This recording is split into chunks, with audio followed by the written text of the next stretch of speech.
যাকাত কাকে বলে? যাকাতের গুরুত্ব কি? যাকাত না দেওয়ার পরিণাম কি? যাকাত কাদের উপর ফরজ? যাকাতের মাল কারা খেতে পারবে?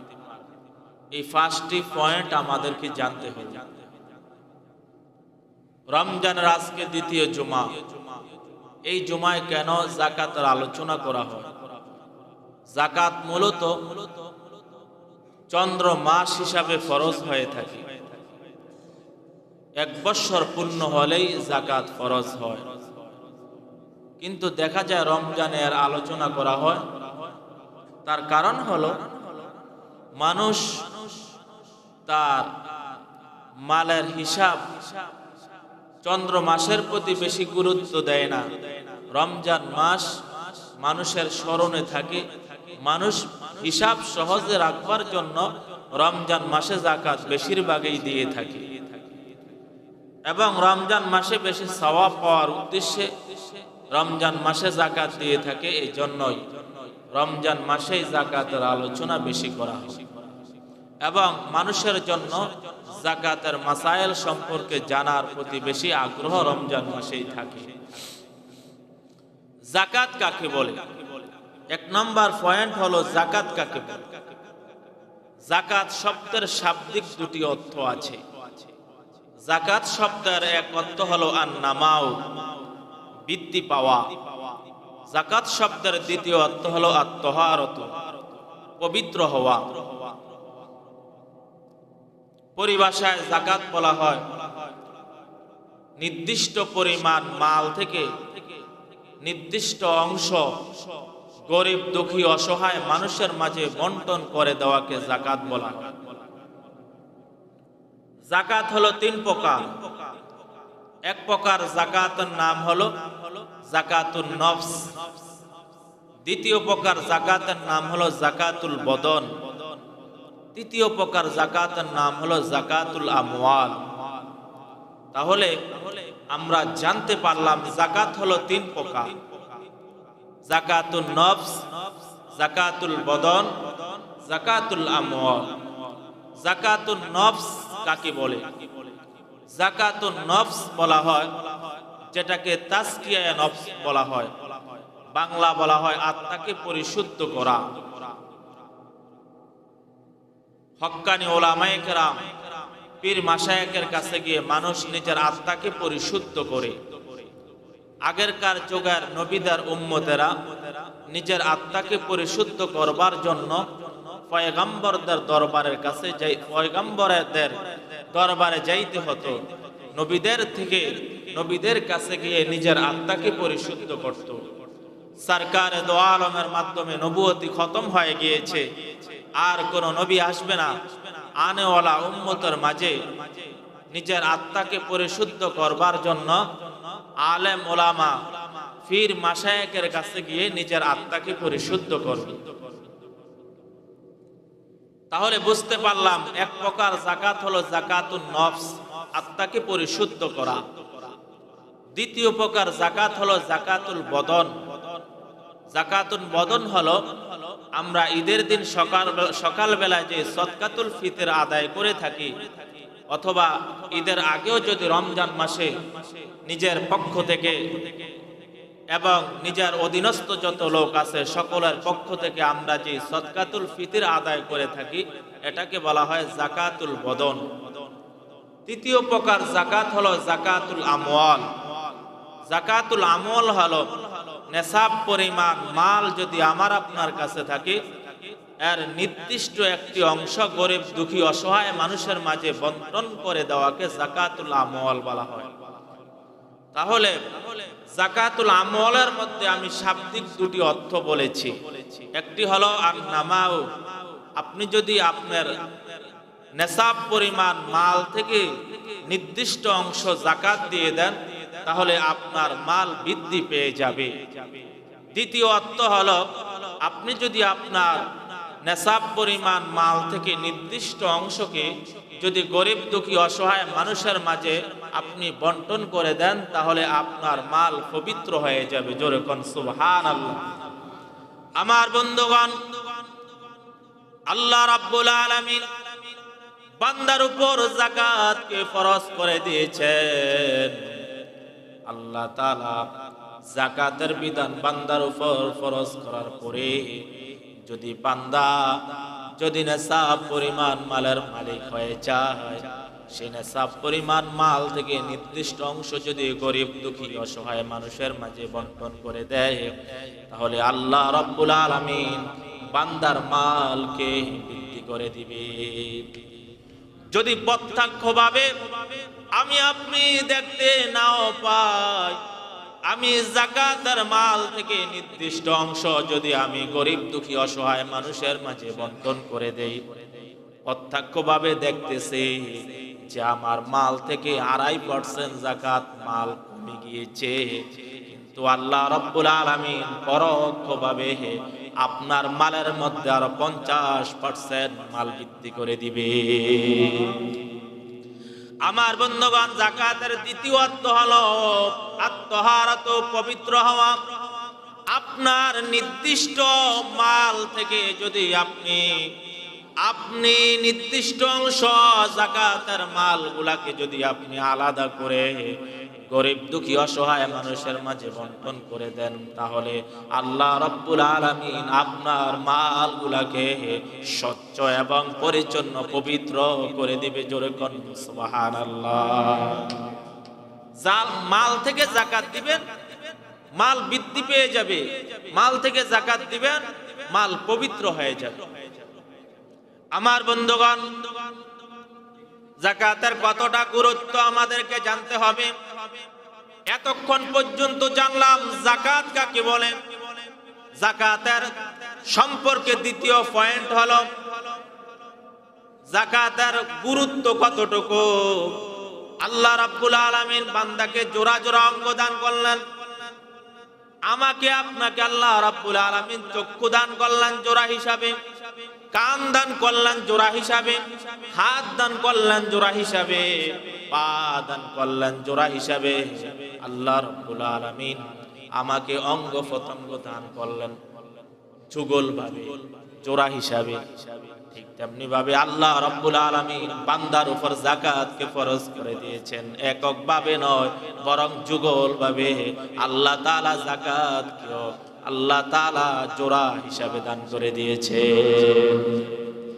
আমার বন্ধুগণ, আল্লাহ রাব্বুল আলামিন যেই জায়গার মধ্যে আল্লাহ রাব্বুল আলামিন নামাজের কথা বলেছেন, সেখানে আল্লাহ রাব্বুল আলামিন যাকাতের কথা বলেছেন।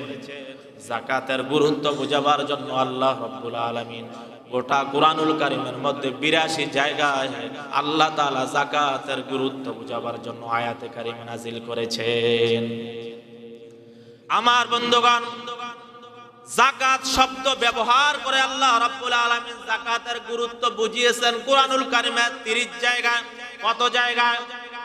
কুরআনুল কারীমের 30 জায়গায় আল্লাহ রাব্বুল আলামিন যাকাত শব্দ ব্যবহার করে যাকাতের গুরুত্ব বুঝিয়েছেন। আল্লাহ রাব্বুল আলামিন ইনফাক শব্দ ব্যবহার করে কুরআনুল কারীমের 43 জায়গায় আল্লাহ তাআলা যাকাতের গুরুত্ব বুঝিয়েছেন।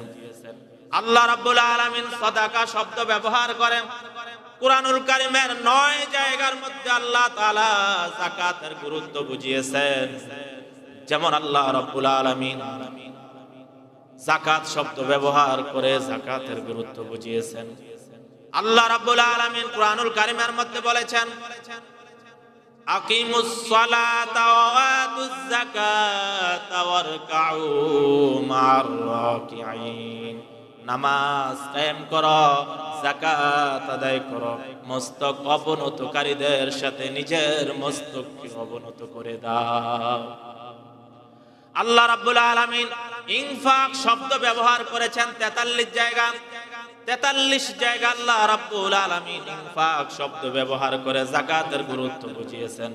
যেমন আল্লাহ রাব্বুল আলামিন কুরআনুল কারীমের সূরাতুল বাকারার শুরুতেই বলেছেন, আল্লাযীনা ইউমিনুনা বিল গায়বি ওয়া ইউকিমুনাস সালাতা ওয়া মিম্মা রাযাকনাহুম ইউনফিকুন ওয়াল্লাযীনা ইউমিনুনা বিমা উনজিলা ইলাইকা ওয়া মা উনজিলা মিন ক্বাবলিক ওয়া বিল আখিরাতি হুম ইউকিনুন।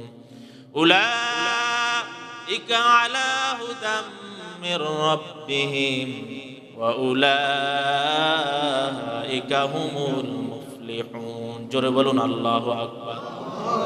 আল্লাহ রাব্বুল আলামিন বলেন, যারা গায়েবের প্রতি বিশ্বাস স্থাপন করে, ওয়া ইউকিমুনাস সালাত, নামাজ কায়েম করে, ওয়া মিম্মা রাযাকনাহুম ইউনফিকুন, যারা আল্লাহর দেওয়া রিজিক আল্লাহর রাস্তায় খরচ করে, আল্লাহর দেওয়া আসমানি কিতাবের বিশ্বাস স্থাপন করে, নবীর উপর কোরআন নাজিল হয়েছে কোরআনকে বিশ্বাস করে, আখিরাতের দিনকে বিশ্বাস করে, উলাইকা আলা হুদাম মির রাব্বিহিম, তারা তাদের রবের পক্ষ থেকে হেদায়েত প্রাপ্ত, ওয়া উলাইকা হুমুল মুফলিহুন, তারাই প্রকৃত সফলকাম।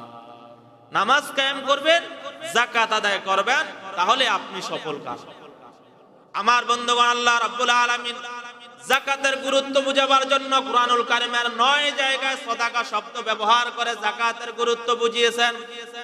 যেমন আল্লাহ রাব্বুল আলামিন কুরআনুল কারীমের এক আয়াতের মধ্যে বলেছেন, ইয়ামহাকুল্লাহুর রিবা ওয়া ইউরবিস সাদাকাত আল্লাহু লা ইউহিব্বু কুল্লা কাফফারিন নাসিম।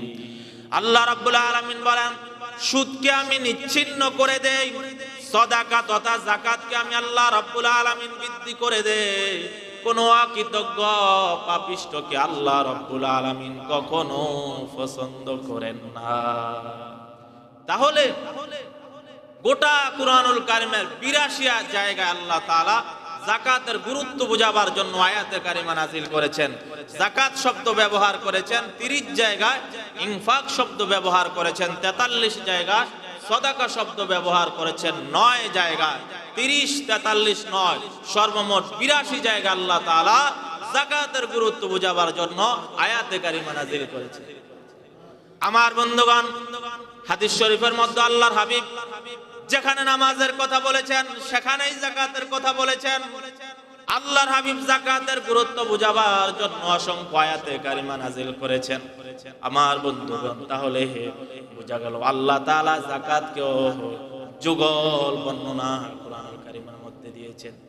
যেখানে আল্লাহ রাব্বুল আলামিন বলেছেন আকামাস সালাত, সেখানে আল্লাহ রাব্বুল আলামিন বলেছেন ওয়া আতাউজ যাকাত। যেখানে আল্লাহ রাব্বুল আলামিন বলেছেন আকিমুস সালাত, সেখানে আল্লাহ রাব্বুল আলামিন বলেছেন আতিউজ যাকাত। যেখানে আল্লাহ রাব্বুল আলামিন বলেছেন ইউকিমুনাস সালাহ, সেখানে আল্লাহ রাব্বুল আলামিন বলেছেন ওয়া ইউতুনাজ যাকাত। যেখানে নামাজের কথা বলেছেন সেখানে আল্লাহ রাব্বুল আলামিন যাকাতের কথা বলে দিয়েছেন।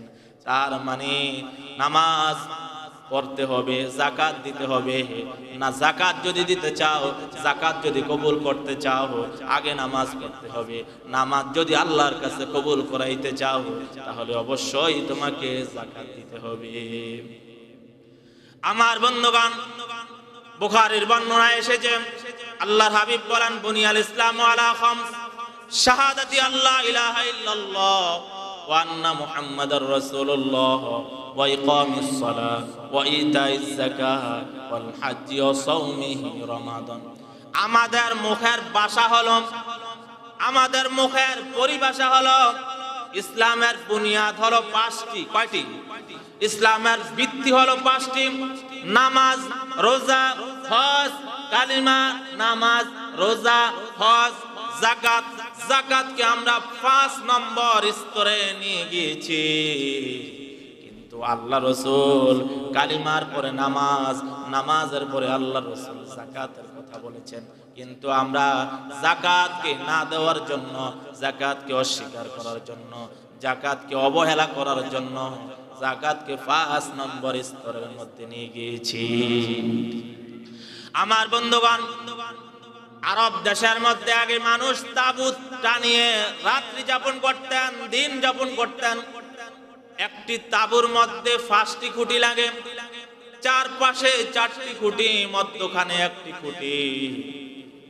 প্রথম খুঁটির নাম হলো নামাজ, দ্বিতীয় খুঁটির নাম হলো যাকাত, তৃতীয় খুঁটির নাম হলো হজ, চতুর্থ খুঁটির নাম হলো রোজা, আর মধ্যখানের যেই খুঁটি থাকবে সেই খুঁটিটা হলো কালিমা। আমার বন্ধুগণ, একটি তাঁবুর মধ্যে যদি আপনি একটি খুঁটিকে নামিয়ে দেন, তাঁবুর অস্তিত্ব থাকবে না। মধ্যখানের খুঁটি নামিয়ে দিবেন, তাঁবুর অস্তিত্ব থাকবে না। মধ্যখান থেকে জুলি নিচের দিকে চলে যাবে। কোন কানির খুঁটি যদি, কোন পাশের খুঁটি যদি আপনি খুলে ফেলেন, সেই তাঁবুর অস্তিত্ব থাকবে না। তেমনি ভাবে ইসলামের যে পাঁচটি ভিত্তি আছে, আপনি যদি একটি ভিত্তিকে বাদ দেন, মুসলমানের কোনো অস্তিত্ব থাকবে না। কথা বলেন ঠিক কিনা? মুসলমানের অস্তিত্ব রক্ষা করবার জন্য আপনাকে পাঁচটি ভিত্তি অবশ্যই আপনাকে আদায় করতে হবে। আমার বন্ধুগণ, সমাজের মধ্যে কিছু লোক আছে নামাজ পড়ে যাকাত দেয় না। আল্লাহ রাব্বুল আলামিন যেমনি ভাবে ডান চক্ষু দান করলেন, সাথে সাথে বাম চক্ষু দান করলেন। ডান হাত দান করলেন, সাথে সাথে আল্লাহ তাআলা বাম হাত দান করলেন। ডান পা দিলেন, সঙ্গে সঙ্গে আমাকে বাম পা দিলেন। ডান পায়ের যেমন দরকার, বাম পায়ের তেমন দরকার। ডান হাতের যেমন দরকার, বাম হাতের তেমন দরকার। ডান চোখের যেমন দরকার, বাম চোখের তেমন দরকার। ডান কানের যেমন দরকার, বাম কানেরও তেমন দরকার। নামাজের যেমন দরকার, যাকাতেরও তেমন দরকার। তার মানে নামাজ যদি কবুল করাইতে হয়, আপনাকে যাকাত দিতে হবে। যাকাত যদি আল্লাহর কাছে কবুল করাইতে চান, অবশ্যই আপনাকে আগে নামাজ পড়তে হবে। নামাজ পড়বেন না, যাকাত কবুল হবে না। যাকাত দিবেন না, নামাজ কবুল হবে না। কারণ আল্লাহ রাব্বুল আলামিন যুগল বর্ণনা করেছেন, আকিমুস সালাহ ওয়া আতুজ যাকাত, আকামাস সালাহ ওয়া আতাউজ যাকাত, ইউকিমুনাস সালাহ ওয়া ইউতুনাজ যাকাত। যেখানে নামাজের কথা আছে, সেখানে যাকাতের কথা আছে। এজন্য আমার বন্ধুগণ, অবশ্যই আমাদের সমাজের মধ্যে কিছু মানুষ নামাজ পড়ে যাকাত দেয় না, আবার কিছু মানুষ আছে যাকাত দেয় নামাজ পড়ে না। এমন সমাজের মধ্যে মুসল্লি আছে না নাই? এজন্য মিয়া সাহেব, নামাজ পড়তে হবে, যাকাত দিতে হবে। আমার বন্ধুগণ, আল্লাহর হাবিবের ইন্তেকালের পরে খলিফাতুল মুসলিমিন হয়েছিলেন সিদ্দিক আকবর হযরতে আবু বকর। আবু বকর রাদিয়াল্লাহু তাআলা আনহু যখন খলিফাতুল মুসলিমিন হলেন, হওয়ার পরে আবু বকর ওমরকে বললেন, ওমর, প্রস্তুতি গ্রহণ করো, বাহিনী রেডি করো, জিহাদের জন্য প্রস্তুতি গ্রহণ করো। সমাজের মধ্যে যারা যাকাত দেয় না, তাদের বিরুদ্ধে আমি আবু বকরের পক্ষ থেকে ঘোষণা শুরু হয়ে গেল। এই পৃথিবীর মধ্যে আল্লাহর হাবিবের যত উম্মত আছে, সকল উম্মতের মধ্যে সবচাইতে সরল মনা উম্মত হলো সিদ্দিক আকবর হযরত আবু বকর। সুবহানাল্লাহ বলবেন না? আবু বকরের চাইতে সরল কোনো মানুষ নাই। আবু বকরের চাইতে নরম প্রকৃতির মানুষ আল্লাহর হাবিবের কোনো উম্মত নাই। সেই আবু বকর ওমরকে বললেন, ওমর, বাহিনী রেডি করো, জিহাদের জন্য প্রস্তুতি গ্রহণ করো। যারা যাকাত দেয় না, আমি আবু বকরের পক্ষ থেকে তাদের বিরুদ্ধে যুদ্ধ ঘোষণা শুরু হয়ে গেল। আমার বন্ধুগণ, হযরত ওমর বললেন, খলিফাতুল মুসলিমিন সিদ্দিক আকবর, শুনেন, যারা যাকাত দেয় না তাদের বিরুদ্ধে আপনি বাহিনী রেডি করার জন্য বললেন, জিহাদের জন্য প্রস্তুতি গ্রহণ করার কথা বললেন। বিষয়টা কি একটু শিথিল করা যায় না? তারা এখন নামাজ পড়ে, তাসবিহ তাহলিল করে, কুরআনুল কারীম তেলাওয়াত করে, শুধু যাকাত দেয় না। আবু বকর বললেন, বিষয়টা যারা পরিমাণ শিথিল করা যাবে না। তারা আজকে যাকাত অস্বীকার করেছে, কিছুদিন পর দেখবা তারা নামাজ অস্বীকার করবে। আজকে তারা যাকাত দিতে অস্বীকার করলো, কয়েকদিন পর দেখবা তুমি তারা নামাজ আদায় করতে অস্বীকার করবে। কথা বলেন ঠিক কি না? এজন্য যারা যাকাত দিবে না তাদের বিরুদ্ধে যুদ্ধ ঘোষণা হবে, তাদের বিরুদ্ধে জিহাদ ঘোষণা হবে। যদি আজকে যাকাত দেয়, ভবিষ্যতে তারা যাকাত দিবে। আজকে যদি যাকাত না দেয়, তারা কখনো সামনের দিকে নামাজ আদায় করবে না। এজন্য বাহিনী রেডি করো, তাদের বিরুদ্ধে যুদ্ধ ঘোষণা হবে। আমার বন্ধুগণ, আবু বকর মারা গেলেন। ইসলামের দ্বিতীয় খলিফা হলেন হযরত ওমর।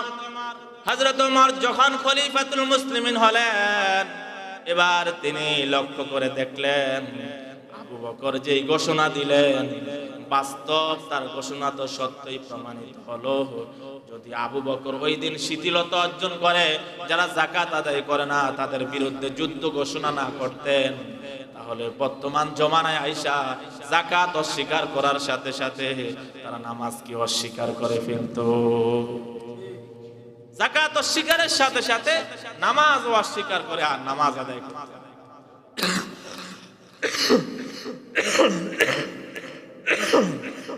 প্রিয় বন্ধুগণ, এজন্য নামাজ সাথে সাথে যাকাত, যাকাত দিবেন আগে নামাজ পড়বেন। প্রিয় বন্ধুগণ, এই যাকাত যদি আপনি দেন আপনার কি লাভ? প্রত্যক্ষভাবে আমি আপনি দেখতেছি, যদি আমি যাকাত দেই আমার এই যাকাত থেকে প্রত্যক্ষভাবে 2.5% মাল কমে যাচ্ছে। কিন্তু আল্লাহর হাবিব বলেন এবং আল্লাহ তাআলা কুরআনুল কারীমের মধ্যে স্পষ্ট করেই বলে দিয়েছেন, তুমি প্রত্যক্ষভাবে দেখতেছ 2.5% মাল তোমার জমাকৃত মাল থেকে কমে গিয়েছে, কিন্তু পরোক্ষভাবে আমি আল্লাহ রাব্বুল আলামিন তোমার মালকে বহুগুণে বৃদ্ধি করে দিব। জোরে কোন সুবহানাল্লাহ। আমার বন্ধুগণ, আল্লাহ রাব্বুল আলামিন কুরআনুল কারীমের মধ্যে বড় সুন্দর করে বলে দিয়েছেন, মাসালুল লাযিনা ينفقون أموالهم في سبيل الله كمثل حبة أنبتت 7 سنابل في كل سنبلة 100 حبة والله يضاعف لمن يشاء والله واسع عليم। জোরে বলুন আল্লাহু আকবার। আল্লাহ রাব্বুল আলামিন বলেন, যারা যাকাত আদায় করে, দান সদাকা করে, আল্লাহর রাস্তায় খরচ করে, তাদের দৃষ্টান্ত কি? তাদের দৃষ্টান্ত হলো এমন, একটা বীজ আপনি জমিনের মধ্যে বপন করলেন, সেই বীজ থেকে একটা চারা জমিনের মধ্যে গজিয়ে গেল। এবার সেই চারা থেকে 60টি শীষ বের হয়ে গেল, 60টি ডালা বের হয়ে গেল। প্রত্যেক ডালার মধ্যে করে একটি করে 100 করে। রব্বুল আলামিন বলেন, শুধু 700 নয়, আল্লাহু ইউদাইফু লিমান ইয়াশা, আমি আল্লাহ তাআলা শুধু 700 নয়, আরো বহু গুণে বৃদ্ধি করে দেই। জোরে কোন সুবহানাল্লাহ।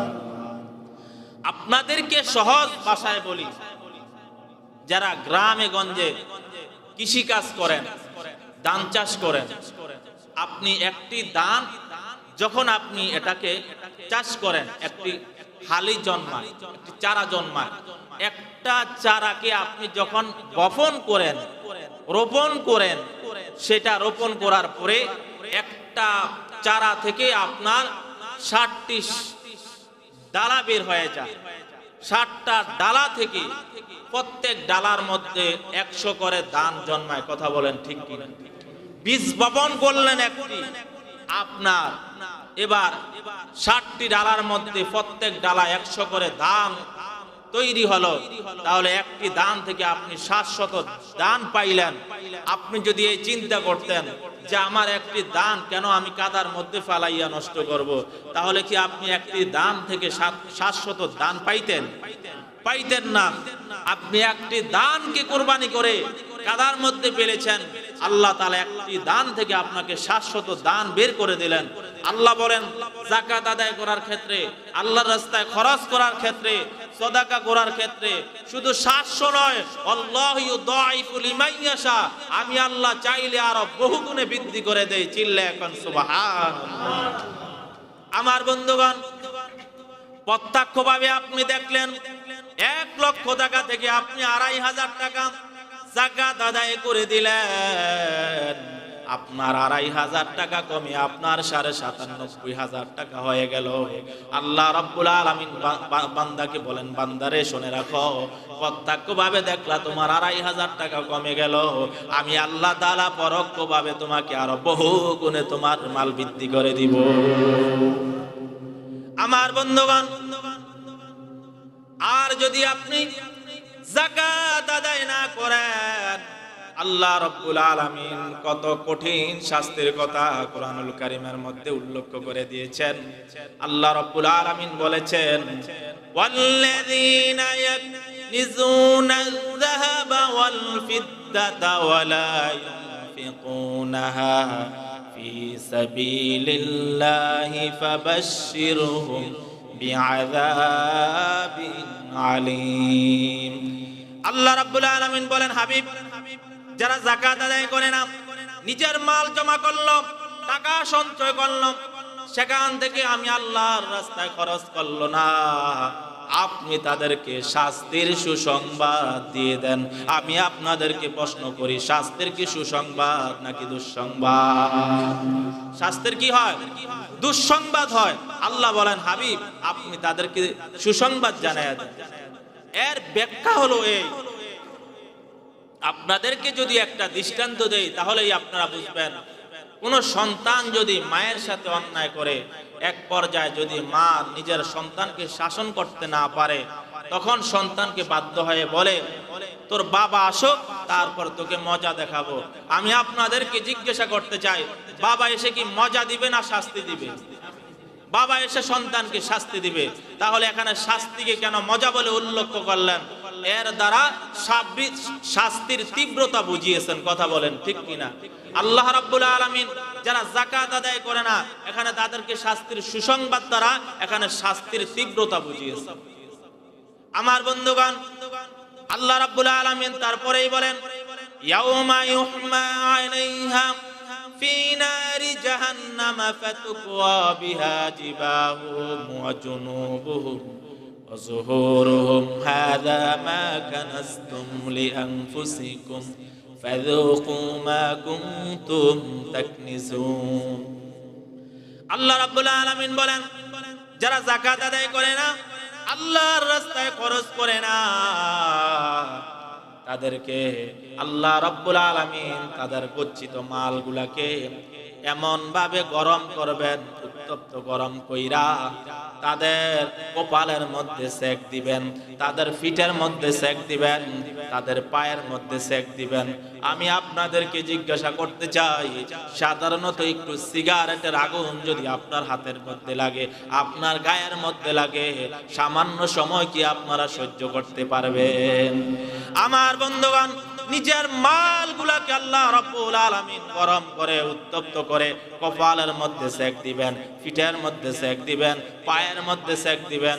আপনারা এবার যদি আমাকে জিজ্ঞাসা করেন, হুজুর, কপালে কেন সেক দিবেন, পিঠে কেন সেক দিবেন, পায়ে কেন সেক দিবেন, এর দৃষ্টান্ত দিলেই আপনারা বুঝতে পারবেন।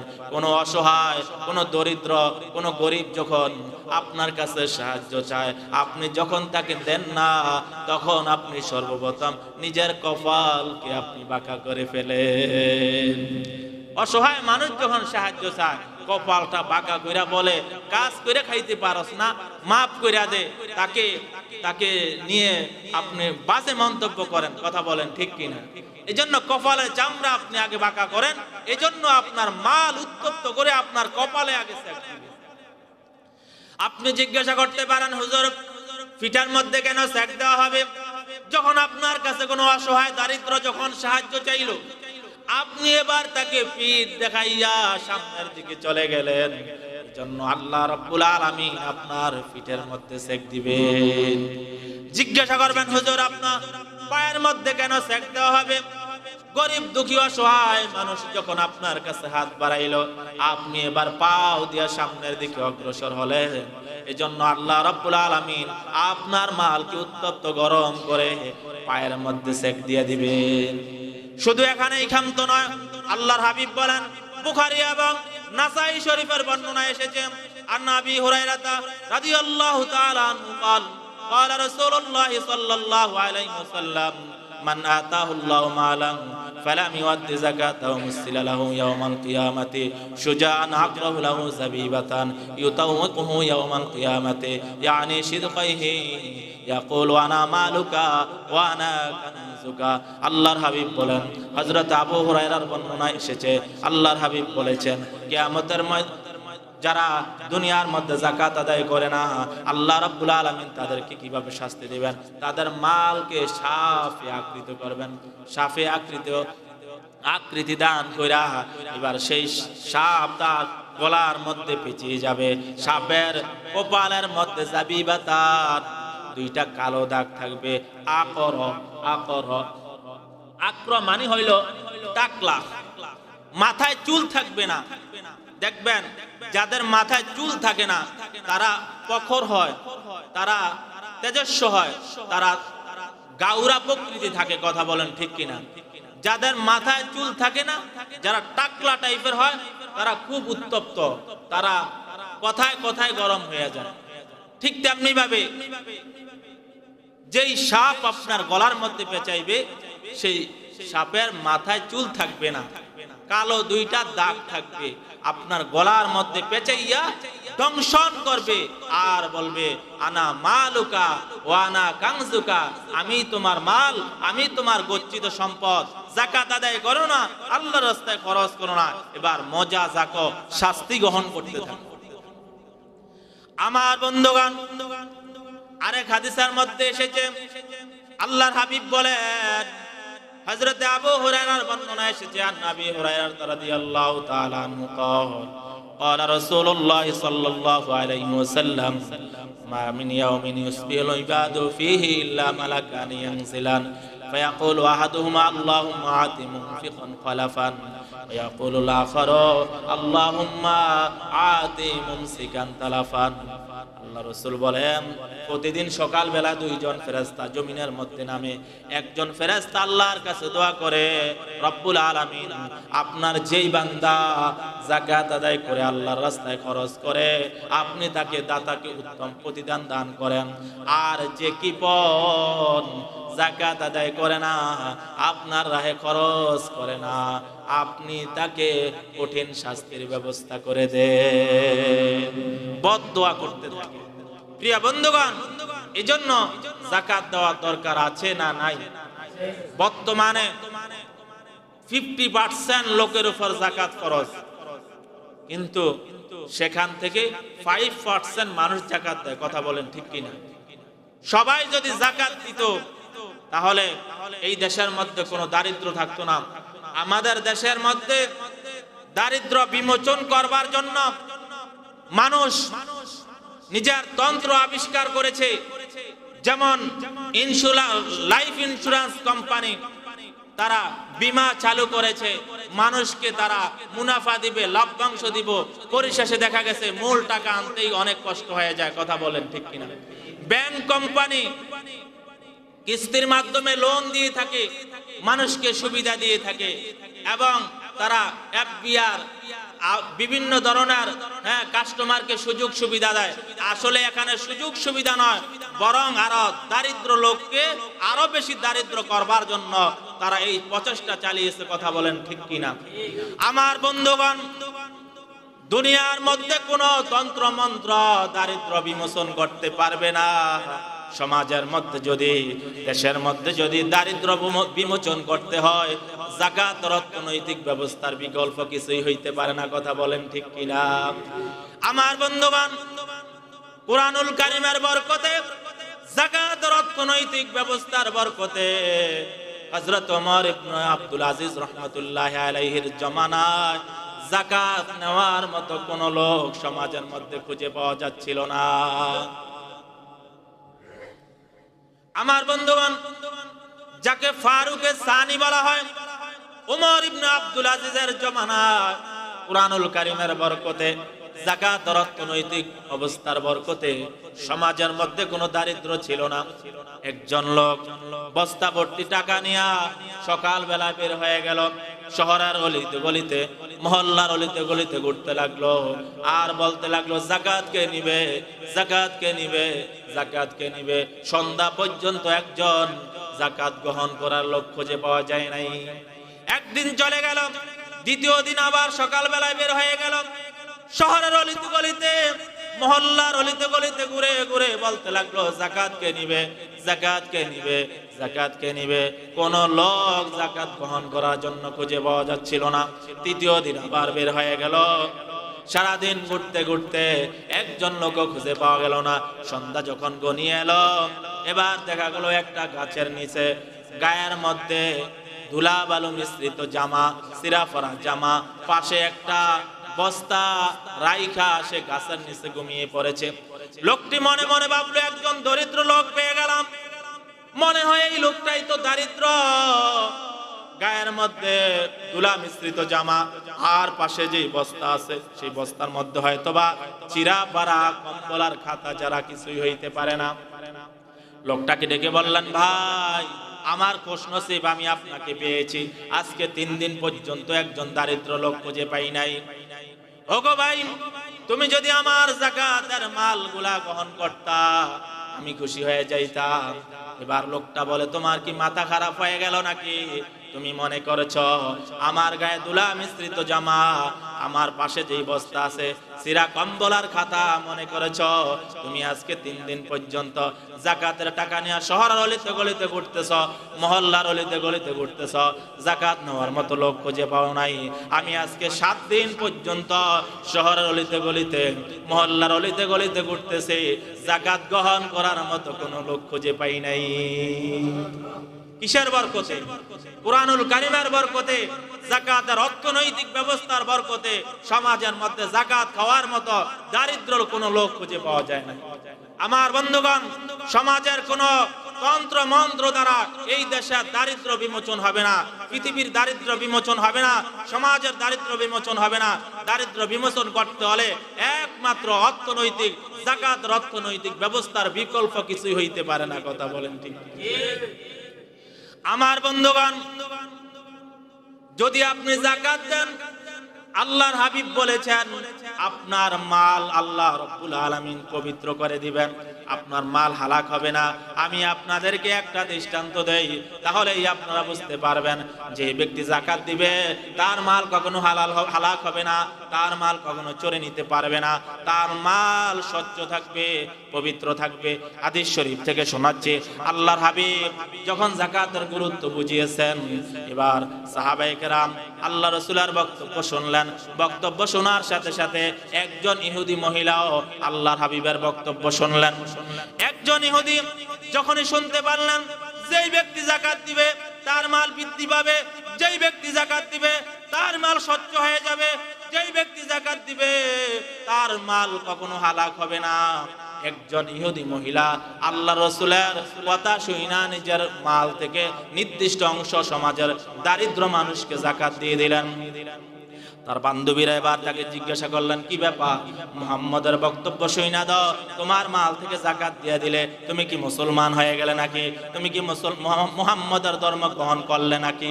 কয়, না না না, আমি ইসলাম ধর্ম গ্রহণ করি নাই, মুহাম্মদের ধর্ম গ্রহণ করি নাই। আমি আমার জীবদ্দশায় কখনো মুহাম্মদকে মিথ্যা কথা বলতে দেখি নাই। আমি আপনাদেরকে জিজ্ঞাসা করতে চাই, আল্লাহর রাসূল কি জীবদ্দশায় কখনো মিথ্যা কথা বলেছেন? আল্লাহর রাসূল জীবনে কখনো একটা মিথ্যা কথা তামাশা করেও বলেন নাই। মহিলা বললাম, আমার জীবদ্দশায় দেখি নাই আল্লাহর হাবিব মুহাম্মদ কখনো মিথ্যা কথা বলেছে। আমি মুহাম্মদের কথা বিশ্বাস করে আমার নিজের স্বার্থের জন্য, নিজের মাল হেফাজত করার জন্য আমি আমার মালের অংশ, যাকাতের অংশ গরিব দুঃখীদের মাঝে বন্টন করে দিয়েছি। আমার নিজের স্বার্থের জন্য আমার মাল থেকে আমি যাকাত দিয়েছি। আমার বন্ধুগণ, কিছুদিন পরেই দেখা গেল মদিনা থেকে একটা ব্যবসায়িক কাফেলা যখন সিরিয়ার মধ্যে চলে গেলেন, ওই মহিলাও এবার ওট কেনার জন্য সিরিয়ার মধ্যে চলে গেলেন। কাফেলারা যখন ওট কিনে আবার মদিনার দিকে রওনা দিচ্ছেন, মাছ পথের মধ্যে ডাকাতের মধ্যে ধরেছে। ডাকাতে ধরার পরে সকল কাফেলার সকলের ওট গুলাকে এবার ডাকাত দলের লোকেরা চুরি করে নিয়ে গেল। এই দিক দিয়া যে ইহুদি মহিলা মুহাম্মদের কথা বিশ্বাস করে যাকাত দিয়েছিলেন, ওই মহিলা পিছনের দিক থেকে আসতেছিলেন। সামনে যখন আসবেন, তার 100 ঘোড়া ছিল, 100 ওট ছিল। সামনের যে ওটটা আমির যে ওট, সেই ওট পাথরের মধ্যে আঘাত পেয়ে রক্তক্ষরণ হয়ে বসে গেল। বসার পরে পিছনের যত ওট আছে সকল ওটগুলা বসে গেল।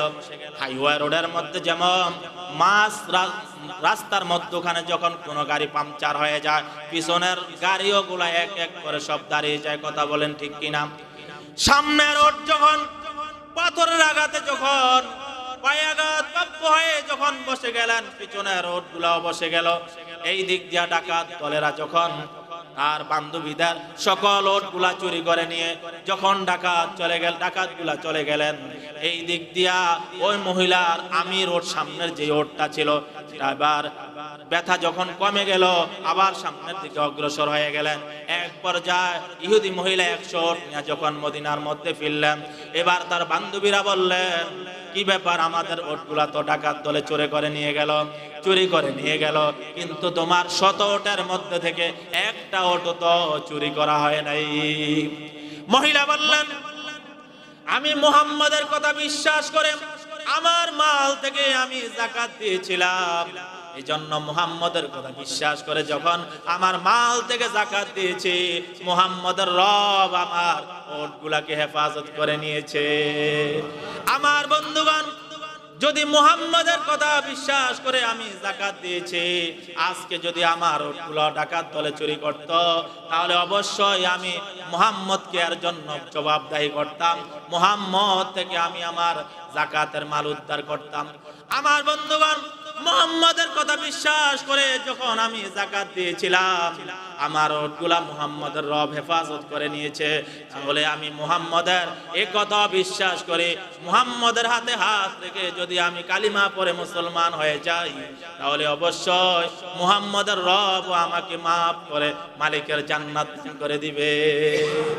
ওই ইহুদি মহিলা কালিমা পড়ে ইসলাম ধর্ম গ্রহণ করে নিলেন।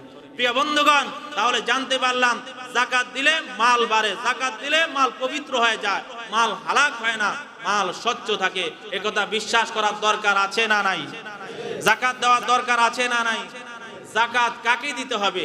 তৃতীয় পয়েন্ট হলো যাকাত কাদের উপর ফরজ? যাকাত ফরজ হলো যার কাছে 7.5 তোলা স্বর্ণ বা 52 বড়ি রূপা থাকে, অথবা যার কাছে 52 বড়ি রূপার মূল্য বর্তমান বাজার মূল্য সর্বনিম্ন রূপ যেটা, সেটা কমপক্ষে 2500 টাকা। আরো বেশি বর্তমানে স্বর্ণের দামের সাথে রূপার দাম আরো বেড়ে গিয়েছে। ধরেন না মনে আপনার 2500 টাকা যদিও আপনি রূপার বড়ি ধরেন, তাহলে 1,31,000 টাকা প্লাস 52 বড়ি রূপার মূল্য বর্তমান বাজার। তো যার কাছে 7.5 বড়ি স্বর্ণ বা 52 বড়ি রূপা, অথবা যার কাছে 52 বড়ি রূপার মূল্য অর্থাৎ 1,31,000 টাকা থাকে, তাহলে তার উপর যাকাত ফরজ। অথবা যার কাছে কিছু স্বর্ণ, কিছু রূপা, কিছু টাকা সব মিলিয়ে 52 বড়ি রূপার মূল্য হয়, তাহলে তার উপর যাকাত ফরজ। অথবা যার কাছে ব্যবসায়িক মালামাল থাকে, যেই ব্যবসায়িক মালামালের মূল্য হলো 52 বড়ি রূপার মূল্য, অথবা কিছু স্বর্ণ, কিছু রূপা, কিছু টাকা, কিছু ব্যবসায়িক মাল সব কিছু মিলিয়ে 52 বড়ি রূপার মূল্য হয়, তাহলে আপনার উপর যাকাত ফরজ। আপনাকে 1 বছর যদি আপনার মাল অতিক্রম হয়ে থাকে, আপনাকে 2.5% যাকাত গরিব অসহায় মানুষের মাঝে বন্টন করে দিতে হবে। যাকাতের খাত হলো 8টি। যাকাতের খাত কয়টি? যাকাতের খাত হলো 8টি।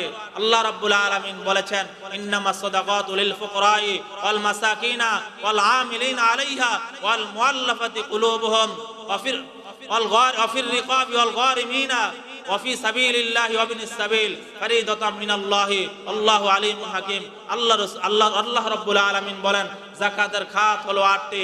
1 নাম্বার হলো ফুকরা। ফুকরা কাকে বলে? মাল্লাহু শাইউন, যার কিছু মাল আছে, এই মাল দ্বারা সে স্বয়ং সম্পূর্ণ নয়, সে ভালোভাবে চলতে পারবে না, তাকে আপনাকে যাকাত দিতে হবে। ওয়াল মাসাকিন মাল্লা শাইউন, যার কোনো মাল নাই, একদম নিঃস্ব, তাকে যাকাত দিতে হবে। এইভাবে করে 8টি খাত। যেহেতু সময় শেষ, সামনে আর বাড়তে পারছি না, তাহলে সর্বশেষ কথা হলো গরিব অসহায় মানুষের মাঝে বন্টন করে দিতে হবে যাকাতের মাল। মুসাফিরকে দিতে হবে। মুসাফির যেই মুসাফির 48 মাইল অর্থাৎ 70 মাইল অতিক্রম করেছেন, তার কাছে এখন টাকা নাই, তাকেও যাকাতের মাল দেওয়া যেতে পারে, সেও যাকাত খাইতে পারবে। 8টি খাতের মধ্যে সব জায়গায় যাকাত দিতে পারবেন। তাহলে আজকের থেকে আমরা ওয়াদাবদ্ধ হব, মৃত্যু পর্যন্ত আমার আপনার যেই মাল আছে, সেই মাল থেকে 2.5% যাকাত আমরা গরিব দুঃখী অসহায় মানুষের মাঝে বন্টন করব। সর্বোত্তম হলো দ্বীনি ইলম শিক্ষা করে যারা, তাদেরকে যাকাতের মাল দেওয়া। কারণ এটা কওমি মাদ্রাসার মধ্যে গোরাবা ফান্ড থাকে, লিল্লাহ ফান্ড থাকে। এই গোরাবা ফান্ডে যদি আপনার যাকাতের মাল দেন, তাহলে কি হবে? আপনার মাল দ্বারা সে ইলমে দ্বীন শিক্ষা করবে। তার যত ছাত্র হবে, কিয়ামত পর্যন্ত যত ছাত্র হবে, যত আমল করবে, সকল আমলের সওয়াব আপনার কবরের মধ্যে ফুসতে থাকবে। প্রিয় বন্ধুগণ, এজন্য ইলমে দ্বীন শিক্ষার কাজে যদি যাকাতের টাকা দিতে পারেন, সেটা সবচাইতে ভালো। এজন্য কওমি মাদ্রাসা গোরাবা ফান্ডে দেওয়ার চেষ্টা করবেন। আল্লাহ রাব্বুল আলামিন আমাদেরকে সঠিকভাবে যাকাত দেওয়ার তৌফিক দান করুন, সকলে বলি আমিন। ওয়া আখির দাওয়ানা আলহামদুলিল্লাহি রাব্বিল আলামিন। যারা সুন্নাত পড়ে নাই, 4 রাকাত সুন্নাত পড়েন।